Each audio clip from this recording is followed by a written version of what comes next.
Gracias, Eli, por tenerme de nuevo en el programa, aquí en otro segmento de Hoy con Claudia. Muy feliz de poder representar a la Comisión de Ciudadanos por los Derechos Humanos, que es una organización no política, sin fines de lucro, no religiosa, creada para educar al público sobre sus derechos en el campo de la salud mental. Y algo súper importante es que nos aseguramos que cualquier abuso cometido por la industria de la psiquiatría, por cualquier médico psiquiatra, por cualquier profesional de la psiquiatría, sean denunciados a las autoridades competentes. Y para eso nos pueden llamar a las oficinas de PSYCHATRY Internacional ubicada en la ciudad de Los Ángeles, en el estado de California, al 323-467-4242, 323-467-4242.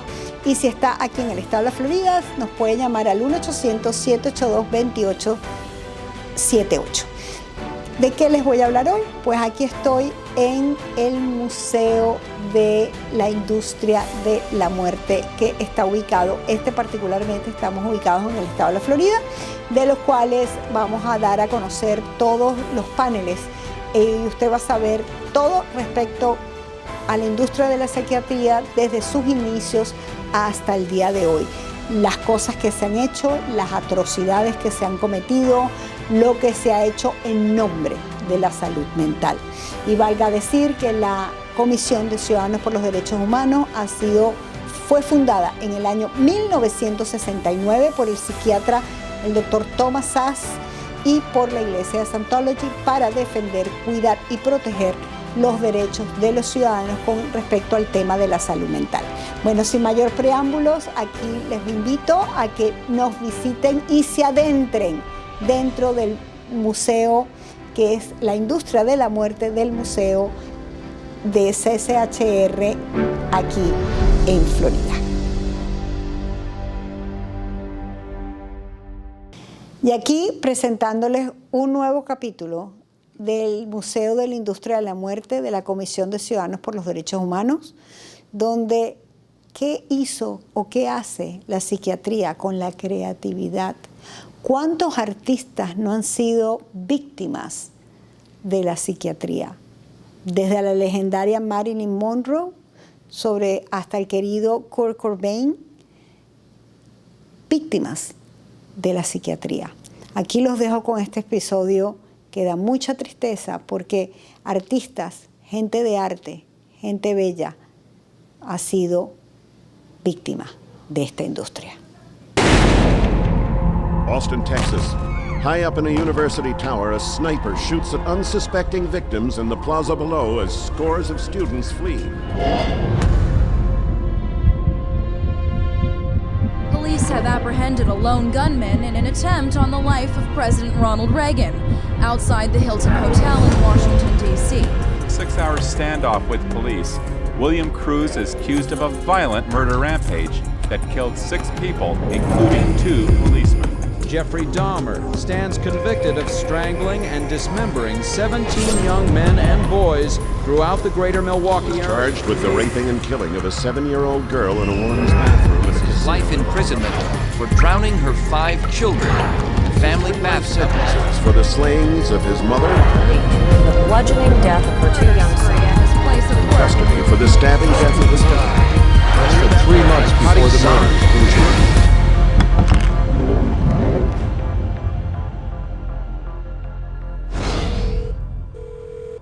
Police department?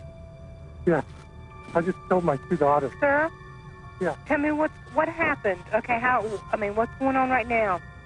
I just freaked out and killed them. Are you on medication? Yeah. What kind of meds are you on, sir? I'm on antidepressants. I have to say, whenever I read in the newspaper of some violent act, one of the first questions I ask is, was the person on medications? Virginia Tech or the school shootings or my first thought is always, I wonder what drug he was taking. There are side effects to the use of drugs and also very damaging and dangerous long-term effects, which psychiatrists often don't consider as being important. They induce violence. They induce self-violence. They induce distortions of reality leading to hallucinations. They induce a whole variety of psychiatric problems, which are then typically treated with more psychiatric drugs. We're not talking about a rash. We're not talking about dry mouth. We're not talking about nausea. We're talking about sudden, compulsive, overwhelming suicidal or homicidal urges. We're talking about violent deaths. We're talking about crippling injuries. Psychiatric drugs are rampant in society today. It's become really an epidemic.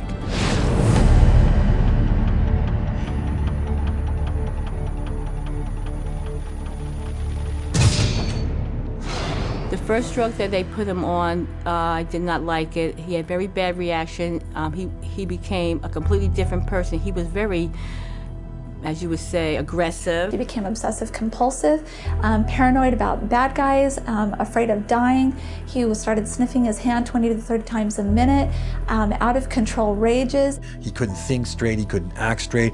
It made him irritable, it made him violent. At one point he threatened to kill himself and to kill me, and he was only 6 or 7 years old. From the moment that I started taking these drugs and to the moment that I stopped, all that happened in my life was things got worse. Depression got worse, the anger got worse, the outbursts got worse. I had no idea what was happening to me. I would start quivering and shaking. I would drop onto the ground. Literally, I could not control anything. Within 4 hours of taking 25 milligrams of Zoloft, I was standing on a balcony at a church. And again, there was the thinking, I'm going to jump. The psychiatrists have carved out a great niche for themselves in the prescribing of drugs, but if you look at the history of treating people for mental and psychological disorders, it's a history fraught with things that don't work. They're not helping people with drugs, and they're not looking out for harming people. They're ignoring the harm that's coming from all of these drugs. We see suicidal thoughts, we see suicide, we see profound depression, mood swings. This is 911. Who is this? My sister's trying to kill herself.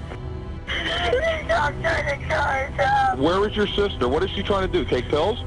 What? Is she No, my trying to... dad's home now. Oh, Mom, tell me! I'm trying to kill herself. No, you're not going to die. No, you're not going to die today. Oh, no! Oh,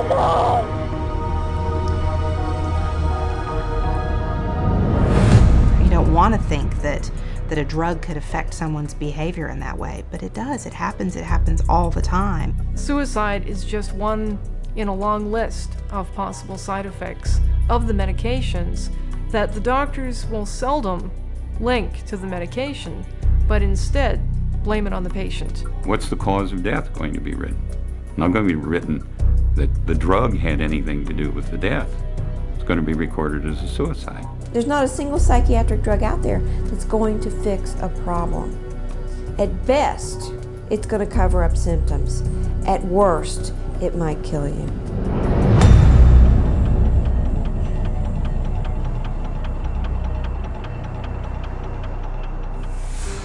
She went to get the laundry, his laundry, which hangs from a hook in Matt's closet. And instead of finding the laundry, she found her son. By the time he died, he was really mutilating himself. He carved hate into his thigh. He had gone into his closet that night, tied a rope around his closet rod, put it around his neck, shut the light off, knelt down. I ran back to him and I touched his back and I says, "No, honey, he's cold, he's gone." I'm as certain as I can be that Celexa killed my daughter. I will always blame my son's death on psychiatric drugs.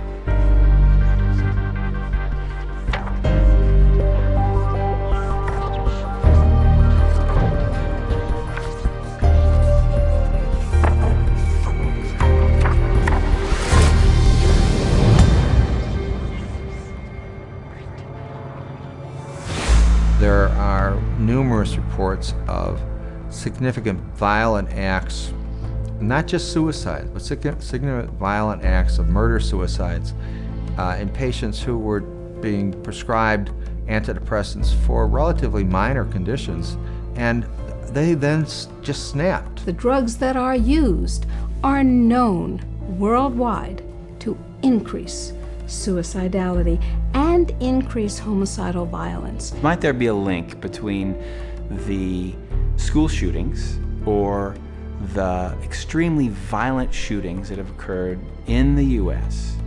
and the prescription of certain psychotropic medications?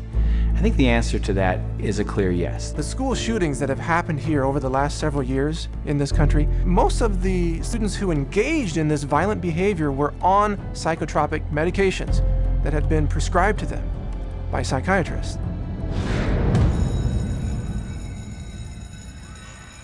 911, where's your emergency? There's been a shot at Westside High School, Middle School. Been what? There's been a shot at Westside Middle School. Okay. Do you know who done the shooting? No, we do not. Okay. Like them everywhere.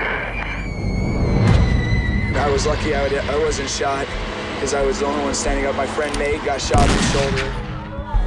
Oh my God, I can't believe this is happening. There's tonight, nothing like that happens here. You should be safe at school. It should be a safe place. Just horrible images that you never want to see again in your mind. And I was praying to God for someone to come help me. It wasn't just my boyfriend, he was my best friend. A nightmare. I didn't think he had...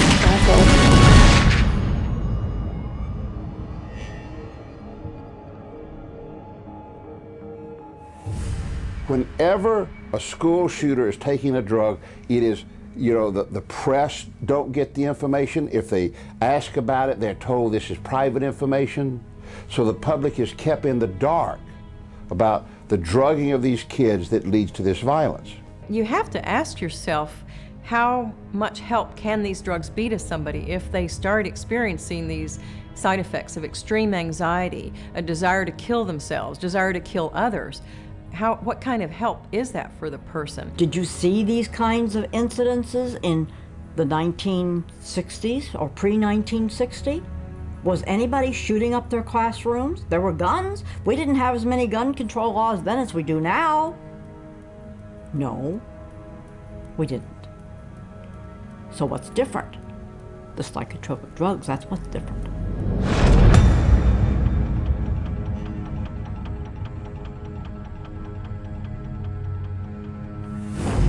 These psychiatrists are, in a sense, crippling people at the same time they claim to be treating them. They are mainly just drug pushers. You go on this drug, if it doesn't help you can try this one, and if that doesn't work, you can try this one. This is one incredible money-generating machine when this is your approach to treating people. It's about making money. It's not about getting people better or helping people in a service industry or helping people feel well. More than anything else, even more horrific than all the lives lost as a result of this callous profit-seeking, is the notion that our country is being destroyed. What we see in the homicides and the suicides is only the tip of the iceberg compared to exactly what's happening to people out there. How many deaths have to occur before the public wakes up?